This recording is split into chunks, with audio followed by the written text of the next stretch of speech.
আমি রোহিঙ্গা না, আমি বাংলাদেশ থেকে আসিনি, পাকিস্তানিও নই। চাইলে 14 গোষ্ঠীর নথি নিয়ে যাব। এসআইআর এর নোটিশ পেয়ে বিস্ফোরক কাজল শেখ। রাজ্য জুড়ে এসআইআর এর শুনানি চলছে, বিভিন্ন জায়গায় সাধারণ মানুষের হয়রানি হবার অভিযোগ উঠছে। এসআইআর আতঙ্কে বিভিন্ন জায়গায় সাধারণ মানুষের মৃত্যুর অভিযোগ উঠেছে। এসআইআর হিয়ারিং এর শুনানিতে ডাক পেয়ে মেজাজ হারালেন বীরভূমের জেলা পরিষদের সভাধিপতি কাজল শেখ। বীরভূম জেলা পরিষদের সভাধিপতি তথা দলের জেলা কোর কমিটির অন্যতম সদস্য ফাইজুল হক ওরফে কাজল শেখ বলেন, বিজেপির বিরুদ্ধে কথা বলি তাই নোটিশ দেওয়া হয়েছে। আমি রোহিঙ্গা নই, বাংলাদেশি নই, 14 গোষ্ঠীর নথি নিয়ে শুনানিতে যাব। যা নথি চাইবে সব আছে, দেব। বিজেপিকে আক্রমণ শানিয়ে তিনি বলেন, বিজেপির কাছে মাথা নত করতে পারবো না। ইডি সিবিআইকে দিয়ে আমাকে ভয় দেখানো যাবে না, তাই এসআইআর শুনানি নোটিশ দিয়েছে। কি বলছেন জেলা পরিষদের সভাধিপতি কাজল শেখ, শুনবো। আমাদের রাজ্যের মাননীয় মুখ্যমন্ত্রী মাননীয় মমতা বন্দ্যোপাধ্যায় এবং তৃণমূল কংগ্রেস দলের সেনাপতি যুবরাজ অভিষেক বন্দ্যোপাধ্যায়ের নির্দেশে শামিল ইসলাম যেহেতু পরিযায়ী উন্নয়ন যে বোর্ড, সেই বোর্ডের চেয়ারপারসন আছেন, তিনি তদবির করে সোনালী বিবিকে তার নিজের বাড়িতে নিজের গৃহে ফিরিয়ে দিয়েছেন। এটাই তার অপরাধ। তার জন্য তাকে সমন করে হেনস্থা করতে হবে। কাজল শেখ, তাকে কেন ডাকা হলো? তার অপরাধ কি? আমার বাবা, তার বাবা, তার বাবা এই বাংলাতেই জন্মগ্রহণ করেছে, এই রাঙামাটি বীরভূম জাতে জন্মগ্রহণ করেছে, দারুণে জন্মগ্রহণ করেছে।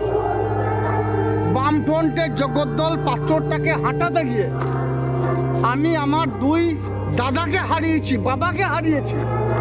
সারা বাংলা তথা সারা ভারতবর্ষের মানুষ জানে যে কাজল শেখ রোহিঙ্গা নয়। কাজল শেখ বাংলাদেশ থেকে আসেনি, পাকিস্তান থেকে আসেনি। বিজেপির বিরুদ্ধে কথা বলার জন্যই কাজল শেখকে লাইনে দাঁড় করাতে হবে। এটাই আমার অপরাধ। যাবেন আপনি শুনানিতে? অবশ্যই যাব, অবশ্যই যাব। নির্বাচন কমিশনের যে ডাক, সেই ডাকে সাড়া দেবো। এটা আমাদের যুবরাজ অভিষেক বন্দ্যোপাধ্যায়ের নির্দেশ। সারা বাংলার বিভিন্ন প্রান্ত থেকে যারা ভোটার, যারা গণতান্ত্রিক অধিকার, সে অধিকারে খর্ব করার যে চেষ্টা করছে, মিথ্যা যে প্রয়াস তারা করে চলেছে, সেটাকে আমাদের নস্যাৎ করতে হবে। তার জন্য অবশ্যই যাব। কিন্তু ধিক্কার জানাই, বিজেপির এই চক্রান্তের বিরুদ্ধে ধিক্কার জানাই। তারা যেভাবে সারা বাংলার মানুষকে অপদস্থ করতে চাইছে, সারা বাংলার মানুষকে বিভিন্ন সময়ে নোটবন্দির নাম করে বিভিন্নভাবে চক্রান্ত করে লাইনে দাঁড় করিয়েছে, এর যোগ্য জবাব মানুষ 2026-এ নির্বাচন দেবে।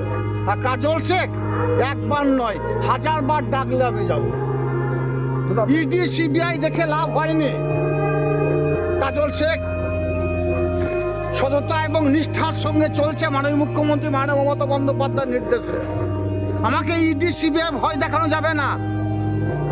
তাই আমাকে বাংলাদেশি, রোহিঙ্গা বা পাকিস্তানি বা আফগানিস্তানি যেভাবে প্রমাণ করার চেষ্টা করুন না কেন, লাভ হবে না। একই সঙ্গে তিনি আরো বলেন, 14 গোষ্ঠীর নথি নিয়ে যাব। আমার শরীরে এক বিন্দু রক্ত থাকা পর্যন্ত বিজেপি জিন্দাবাদ বলবো না। তার কারণ, বিজেপি জাতপাত, ধর্ম, হিন্দু মুসলিম নিয়ে রাজনীতি করে। ইডি সিবিআই যাকে খুশি নিয়ে আসুক, কোনো লাভ হবে না। বীরভূমে জেলায় ভোটারদের কেউ বঞ্চিত করতে পারবে না। কি বলেছেন কাজল শেখ এই বিষয়ে, সেটাও শুনবো। আমার শরীরে এক রক্তবিন্দু অবশিষ্ট থাকা পর্যন্ত বিজেপির কাছে মাথা নত করব না। তার কারণ একটাই, বিজেপি জাতপাত নিয়ে রাজনীতি করে, ধর্ম নিয়ে রাজনীতি করে, হিন্দু মুসলমানের মধ্যে বিভেদ সৃষ্টি করার চেষ্টা করছে। তাই মমতা বন্দ্যোপাধ্যায়ের সঙ্গে ছিলাম, অভিষেক বন্দ্যোপাধ্যায়ের সঙ্গে ছিলাম, আছি, থাকবো। যতবার ডাকবেন ততবার যাব। ইডি সিবিআই নিয়ে আসুন, কেন্দ্রীয় এজেন্সি নিয়ে আসুন, আমেরিকা থেকে ভাড়া করে নিয়ে আসুন, অন্য দেশ থেকে নিয়ে আসুন, লাভ হবে না।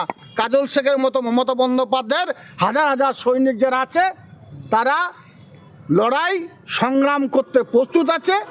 আমরা বিগত দিনেও বলেছি, আবার বলছি, বীরভূম জেলায় যারা সঠিক ভোটার, যারা এই ভারতবর্ষের নাগরিক, তাদের গণতান্ত্রিক অধিকার থেকে কেউ বঞ্চিত করতে পারবে না। তাদের পাশে আমরা আছি। মমতা বন্দ্যোপাধ্যায় সৈনিকের কাছে, অভিষেক বন্দ্যোপাধ্যায় সৈনিকের আছে। আমরা সব সময়ের জন্য তাদের পাশ সহযোগিতার হাত আমরা বাড়িয়ে দেবো এবং প্রত্যেকটি মানুষকে তারা যেন ভোটাধিকার প্রয়োগ করতে পারে সেটা সুনিশ্চিত আমরা করব। দাদা নথি কি চেয়েছে? এখনো পর্যন্ত বুঝতে পারিনি কি নথি চেয়েছে। আমার বাবার নথি, না তার বাবার নথি, না তার বাবার নথি। 14 গোষ্ঠীর যে নথি চাইবে সে নথি আমার কাছে আছে, সব নথি সঙ্গে করে নিয়ে যাব।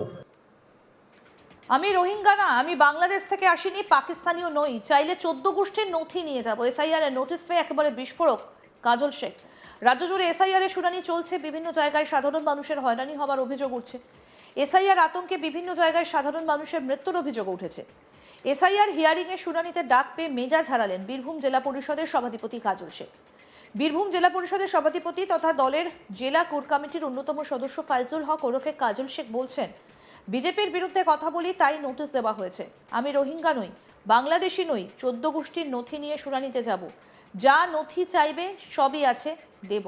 বিজেপিকে আক্রমণ শানিয়ে তিনি বলেন, বিজেপির কাছে মাথা নত করতে পারবো না, ইডি সিবিআইকে দিয়ে আমাকে ভয় দেখানো যাবে না, তাই এসআইআর এর শুনানি নোটিশ দিয়েছে বলছেন বীরভূম জেলা পরিষদের সভাধিপতি কাজল শেখ। একই সঙ্গে তিনি আরও বলেন, 14 গোষ্ঠীর নথি নিয়ে যাব। আমার শরীরে এক বিন্দু রক্ত থাকা পর্যন্ত বিজেপি জিন্দাবাদ বলবো না। তার কারণ বিজেপি জাতপাত, ধর্ম, হিন্দু মুসলিম নিয়ে রাজনীতি করে। ইডি সিবিআই যাকে খুশি নিয়ে আসুক, কোনো লাভ হবে না। বীরভূমে জেলার ভোটারদের কেউ বঞ্চিত করতে পারবে না। কি বলেছেন কাজল শেখ, আসুন আরেকবার শোনাই। আমাদের রাজ্যের মাননীয় মুখ্যমন্ত্রী মাননীয় মমতা বন্দ্যোপাধ্যায় এবং তৃণমূল কংগ্রেস দলের সেনাপতি যুবরাজ অভিষেক বন্দ্যোপাধ্যায়ের নির্দেশে শামিউল ইসলাম যেহেতু পরিযায়ী উন্নয়ন যে বোর্ড, সেই বোর্ডের চেয়ারপারসন আছেন, তিনি তদবির করে সোনালী বিবিকে তার নিজের বাড়িতে নিজের গৃহে ফিরিয়ে দিয়েছেন। এটাই তার অপরাধ। তার জন্য তাকে সমন করে হেনস্থা করতে হবে। কাজল শেখ, তাকে কেন ডাকা হলো? তার অপরাধ কি? আমার বাবা, তার বাবা, তার বাবা এই বাংলাতেই জন্মগ্রহণ করেছে, এই রাঙামাটি বীরভূম জেলাতে জন্মগ্রহণ করেছে, দারুও জন্মগ্রহণ করেছে। বামফ্রন্টের জগদ্দল পাথরটাকে হাঁটাতে গিয়ে আমি আমার 2 দাদাকে হারিয়েছি, বাবাকে হারিয়েছি। সারা বাংলা তথা সারা ভারতবর্ষের মানুষ জানে যে কাজল শেখ রোহিঙ্গা নয়, কাজল শেখ বাংলাদেশ থেকে আসেনি, পাকিস্তান থেকে আসেনি। বিজেপির বিরুদ্ধে কথা বলার জন্যই কাজল শেখকে লাইনে দাঁড় করাতে হবে। এটাই। আরও আপডেট পেতে দেখতে থাকুন আজ তাক বাংলা। সাবস্ক্রাইব করুন, নোটিফিকেশন পেতে বেল বাটন অপশন প্রেস করুন।